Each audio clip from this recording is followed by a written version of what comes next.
Hai sobat-sobat MUA, kali ini aku mau membuat alis melawan takdir kembali. Langkah pertama, aku lem dulu alisnya menggunakan lem bulu mata merek Expert. Nah, langkah pertama aku aplikasikan dulu ini pensil alis dari SK. Ini enak banget guys, harganya murah dan juga langsung runcing gitu loh, dia nggak perlu ngeraut lagi. Nah, untuk kalian yang mau beli bisa langsung kunjungi link Shopee yang ada di bio aku, nomor 143 ya.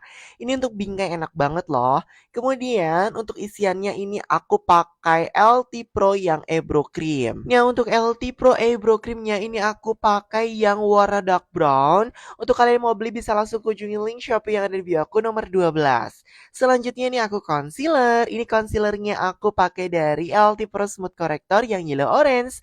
Kalau mau beli bisa langsung kunjungi link Shopee yang ada di bio aku nomor 1 ya. Nah, lanjut aku mau buat serat-serat manjahnya. Ini aku natural aja menggunakan pensil alis dari Vanbo Cosmetic. Nah, untuk kalian yang mau beli bisa langsung kunjungi link Shopee yang ada di bio aku nomor 136. Nah, ini harus dibuat sangat runcing ya teman-teman. Supaya apa? Supaya seratnya tidak terlalu besar dan terlihat natural.